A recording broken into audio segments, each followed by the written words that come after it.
말씀입니다. 레위기 24장 1절에서 9절까지의 말씀, 그리고 15절, 16절 이렇게 두 부분을 보도록 하겠습니다. 구약성경 184페이지 레위기 24장 먼저 1절부터 9절까지의 말씀을 우리 같이 읽도록 하겠습니다. 같이 읽습니다. 시작. 여호와께서 모세에게 말씀하여 이르시되 이스라엘 자손에게 명령하여 불을 켜기 위하여 감람을 찌어낸 순결한 기름을 내게로 가져오게 하여 계속해서 등잔불을 켜둘지며 아론은 회막앗 증거계 휘장 밖에서 저녁부터 아침까지 여호와 앞에 항상 등잔불을 정리할지니 이는 너희 대대로 지킬 영원한 규례라. 그는 여호와 앞에서 순결한 등잔대 위에 등잔들을 항상 정리할지니라. 너는 고운 가루를 가져다가 떡 12개를 굽되 각 덩이를 10분의 2 에바로 하여 여호와 앞 순결한 상 위에 두 줄로 한 줄에 6씩 진설하고 너는 또 정결한 유향을 그 각 줄 위에 두어 기념물로 여호와께 화제를 삼을 것이며 안식일마다 이 떡을 여호와 앞에 항상 진설할지니 이는 이스라엘 자손을 위한 것이요 영원한 언약이니라. 이 떡은 아론과 그의 자손에게 돌리고 그들은 그것을 거룩한 곳에서 먹을지니 이는 여호와의 화제 중 그에게 돌리는 것으로서 지극히 거룩함이니라. 이는 영원한 규례니라. 15절과 16절의 말씀 같이 읽습니다. 시작. 너는 이스라엘 자손에게 말하여 이르라. 누구든지 그의 하나님을 저주하면 죄를 담당할 것이요 여호와의 이름을 모독하면 그를 반드시 죽일지니 온 회중이 돌로 그를 칠 것이니라. 거류민이든지 본토인이든지 여호와의 이름을 모독하면 그를 죽일지니라. 하나님의 말씀입니다. 아멘. 오늘 레위기 24장에는 두 가지 큰 내용이 기록되어 있는데 앞부분은 성소 안에 있는 기구 중에서 성소 안에는 세 가지 기구가 있는데 그 중에서 두 가지 특별히 등잔대와 진설병에 대해서 규례를 주시고요. 그리고 10절부터 이 뒷부분은 하나님의 이름을 모독하는 그 죄에 대해서 어떻게 다룰 것인가, 이 두 가지를 오늘 말씀이 우리에게 알려주고 계십니다. 자, 우리 앞부분을 보면요, 순결하다는 표현이 계속 반복되는 것을 우리가 보게 됩니다. 2절에 순결한 기름이라는 표현이 나오죠. 또 4절에는 순결한 등잔대라는 말이 나오고요. 또 6절에는 순결한 상이라는 말이 나오고 또 7절에는 정결한 유향이라는 말이 나옵니다. 그러니까 계속 이 내용은 어떠한 태도로 하나님께 등불을 켜고 또 떡을 올려드려야 하는지 그것을 잘 우리에게 알려주고 계시죠. 등잔불은요, 성소 안에 세 가지 기구가 있었어요. 첫째는 분향단이 있었고 또 등대가 있었고 그리고 진설병이 있었죠. 이 성소는 제사장만 들어갈 수 있죠. 제사장이 들어가서 이 세 가지 것을 날마다 살피고 또 하나님께서 주신 그 규례대로 그것들을 지켜야 되는 그 의무가 있었는데, 특별히 등잔대라는 것은요, 여러분 혹시 그런 모양의 촛대를 보신 적이 있는지 모르겠는데 유대인들은 그것을 메노라라고 부릅니다. 메노라. 보면은 촛대가 어떻게 되어 있냐면요, 가운데 수직으로 올라간 그 기둥이 하나 있고요, 그리고 양 옆에 세 개의 가지가 이렇게 뻗어 있어요. 그래서 총 몇 개의 등불을 켤 수 있냐 하면 7개의 등불을 켤 수 있어요. 가운데 맨 위에 기름 놓는 부분이 있고 양옆에 이 세 개씩 가지가 있기 때문에 총 6개의 가지가 있는 것이죠. 거기에 이렇게 기름을 넣고 불을 켜는 거죠. 이것은 이제 메노라라는 그 이름으로 부르는데, 요 등잔불이 성소 안에서 24시간 내내 계속 불이 켜 있어야 돼요. 이것이 제사장이 꼭 지켜야 되는 규례 중에 하나였어요. 단 1분이라도, 단 1초라도 그 불이 꺼지면 안 됐어요. 그것을 항상 켜 있게 하는 것이 제사장의 큰 직무 중에 하나였고요. 그 등불이 반드시 뭘 향해 있어야 되냐 하면 진설병을 향해서 있어야 합니다. 진설병이라는 것은 하나님께서 이제 일주일에 한 번씩 12개의 떡을 만들어서 그것을 하나님께 드리도록 그렇게 명령하셨죠. 그 12개의 떡은 이스라엘의 12지파를 상징합니다. 그것을 6줄로 이렇게 6개씩 쌓아서 2줄로 제사장이 이것을 또 일주일에 한 번씩 안식일마다 새로운 것으로 갈고, 또 그것이 늘 성소 안에 있어야 되는 거예요. 그리고 그 떡에 2줄로 쌓아놓은 그 떡의 맨 위에는 정결한 유향을 거기에 두어라. 성소 안에 있는 기구 중에 또 한 가지 기구가 분향단인데, 여기에 분향단은 나와 있지 않은데요. 분향단도 마찬가지, 분향단의 유향을 거기에 항상 뿌려서 향이 타오르게 했습니다. 이 향도 24시간 내내 태워져야 했죠.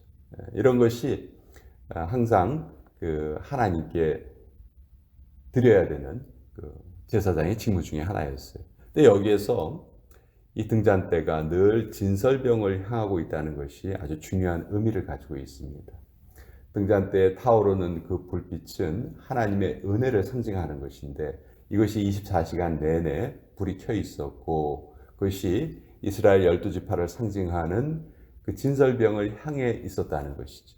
하나님의 은혜가 이렇게 끊임없이 하나님의 백성들에게 임하고 계신다 하는 것을 이렇게 시각적으로 잘 표현을 한 것이죠. 그래서 제사장이 이 규례를 꼭 지켜야 했어요. 진설병의 12떡은 12지파를 상징하기도 하지만 또 하나님의 말씀을 상징하기도 합니다. 예수님께서 자기 자신을 계시하실 때 나는 생명의 떡이다, 이런 말씀을 하셨죠. 그 예수님께서 자기 자신을 생명의 떡으로 계시하신 것은 예수님을 통하지 않고는 참된 생명을 유지할 수 없다 하는 것을 우리에게도 깨닫게 해주시죠. 너희가 하나님의 말씀으로 살아야 한다. 두 번째 내용은 여호와의 이름을 모독한 경우가 하나 있었어요. 자, 10절에 보면 이렇게 돼 있죠. 이스라엘 자손 중에 그의 어머니가 이스라엘 여인이요 그의 아버지는 애굽 사람인 어떤 사람이 나가서 한 이스라엘 사람과 진영 중에서 싸우다가, 자, 한 남자가 이제 싸움을 하게 됐는데, 이 남자는 어머니는 유대인이고 아버지는 애굽인이었어요. 근데 11절에 그 이스라엘 여인의 아들이 여호와의 이름을 모독하여 저주함으로 무리가 끌고 모세에게로 가니라. 싸움을 하는 도중에 하나님의 이름을 저주하는 이런 큰 잘못을 저지르게 되었습니다. 그래서 무리가 이 사람을 모세에게 끌고 간 거예요. 모세는 이제 이것에 대해서 하나님께 여쭤보게 되죠. 자, 우리가 잘 아는 십계명의 세 번째 계명이 뭐죠? 너희는 여호와의 이름을 망령되이 일컫지 말라, 이 말씀이죠. 하나님의 이름을 저주하거나 하나님의 이름을 하나님의 이름에 걸맞는 그런 예의를 우리가 보이지 못할 때 하나님께서는 이것에 대해서 그것은 큰 잘못이다 말씀하시는데요. 우리 이스라엘 백성들을 하나님께서 애굽 땅에서 가나안 땅으로 옮겨가셨죠. 그때 하나님께서 계속해서 반복해서 쓰신 표현이 있어요. 그 표현이 뭐냐면 나는 너희를 거룩하게 하는 여호와여 너희 하나님이 되려고 너희를 애굽 땅에서 인도하여 낸 자니 나는 여호와이니라. 여기 보면 하나님께서 무슨 말씀이 하시냐면 너희의 하나님이 되려고 너희를 애굽 땅에서 이끌어냈다. 이 말씀을 보면요. 애굽 땅의 당시의 문화가 하나님의 이름을 모욕하고 함부로 대하는 그것이 애굽의 악한 문화 중에 하나였을 것이다. 우리가 얼마든지 이렇게 추측을 할 수가 있습니다. 그러니까 하나님께서 이스라엘 백성들을 애굽 땅에서 가나안 땅으로 옮기신 것은 일단 그들에게 주시고자 했던 그 가나안 땅을 얻게 하시는 것도 분명한 목적이었지만 또 한 가지는 애굽 땅에서 거룩함을 받지 못하신 하나님의 이름, 애굽 땅에서 함부로 불리어진 하나님의 이름을 이제는 가나안 땅에서 너희가 나의 이름을 제대로 부르고 나의 이름에 바른 그런 태도를 보이게 하기 위함이다. 결국은 하나님의 이름의 존귀함을 위해서 이스라엘 백성들을 가나안 땅으로 옮기셨다고 볼 수가 있는 것이죠. 그런데 그런 사명을 지니고 있는 사람 중에 하나가 하나님의 이름을 저주했어요. 그리고 또 일부러 왜 그랬는지 모르겠지만 여기에 이 사람의 그 부모의 출신 성분을 지금 나타내고 있죠. 엄마는 유대인, 아버지는 애굽 사람. 그러니까 애굽 사람의 문화가 이런 악한 문화가 있었다 하는 것을 은근히 여기에 또 은연중에 나타내고 있는 것이죠. 자, 이런 일에 대해서 13절에 여호와께서 모세에게 말씀하여 이르시되 그 사람을 끌어내라. 그리고 14절 그 저주한 사람을 진영 밖으로 끌어내어 그것을 들은 모든 사람이 그들의 손을 그의 머리에 얹게 하고 온 회중이 돌로 그를 칠지니라. 여기 보면 그 사람 위에 머리에 손을 얹어라. 이건 우리 레위기 앞부분에 나와 있는 여러 가지 제사법에서 우리 익숙한 것이죠. 제사를 드리고자 하는 사람이 제물을 데리고 와서 그 제물에 안수하죠. 제사를 드릴 그 사람이 안수합니다. 제사장이 안수하는 것이 아니고 제사를 드릴 그 사람이 안수하는 거예요. 그것은 자기의 죄가 전가된다는 의미죠. 이 동물에게 다 죄가 옮겨가서 나 대신 이제 이 동물이 죽음으로 나의 죄가 용서받는다. 이것이 이제 하나님께서 알려주신 제사법 중에 하나인데 이제 여기에서도 그 사람의 모든 죄를 이제 그 사람이 감당하게 하고 돌로 쳐라. 그리고 15절 16절 오늘 우리가 읽은 말씀인데요. 이것이 이제 하나의 큰 예가 된 것입니다. 15절 너는 이스라엘 자손에게 말하여 이르라 누구든지 그의 하나님을 저주하면 죄를 담당할 것이요 여호와 이름을 모독하면 그를 반드시 죽일지니 온 회중이 돌로 그를 칠 것이니라. 거류민이든지 본토인이든지 여호와 이름을 모독하면 그를 죽일지니라. 이 법은 모든 사람들에게 다 공통적으로 적용되는 것이다.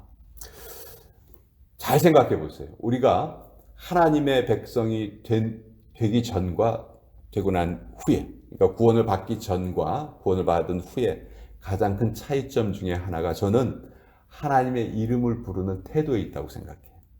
우리가 하나님을 그 구원을 알기 전에는요, 하나님이 별로 이렇게 그 이름이 우리에게 중요하지 않습니다. 그냥 뭐 보통 명사 중에 하나고요. 그렇지만 우리가 구원을 얻은 후에 예수 그리스도의 그 십자가의 은총을 깨달은 후에는 하나님이라는 이름이 얼마나 소중한 이름인지, 얼마나 거룩한 이름인지 우리가 그것을 깨닫게 되죠. 그러니까 하나님의 백성들의 가장 큰 차이점 중에 하나는, 세상 사람들과의 차이점 중에 하나는 하나님의 이름을 어떻게 대하는가, 그것을 얼마나 귀하게 여기는가. 자, 오늘 교회 다니는 사람들 하나님의 이름을 가볍게 여긴다, 그렇게 말하는 사람 아무도 없습니다. 다 하나님 아버지, 하나님 아버지.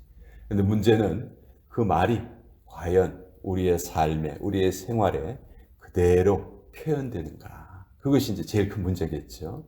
우리가 하나님의 이름을 거룩하게 여긴다는 것이, 첫째는 언어 생활에서 분명히 나타나야 될 것이고, 하나님의 이름을 엉뚱한 데 쓴다든지, 뭐 갓댐이라든지 뭐 이런 말을 우리가 절대로 써서는 안 돼요. 그런데 갓이란 이름을 붙일 이유도 없고, 오마이갓 뭐 이것도 사실 그렇게 좋은 말이라고 할 수 없어요. 하나님을 모를 때는 얼마든지 쓸 수 있는 말이지만, 우리가 하나님의 이름을 제대로 깨닫는다면, 뭐 내가 무슨 뭐 깜짝 놀랐다든지 그런 것을 표현을 할 때 굳이 하나님의 이름을 거기다 갖다 넣을 필요가 뭐가 있냐는 것이죠. 다른 말로도 얼마든지 표현할 수가 있거든요. 그래서 그런 것도 좀 저는 삼갔으면 좋겠다, 그렇게 생각을 하고요. 또 제일 중요한 것은 하나님의 이름을 우리가 존중한다는 그 우리의 생각이 우리의 삶 전체에 스며들어서 우리의 행동으로, 우리의 태도로, 우리의 마음으로 늘 표현되어야 한다. 이것이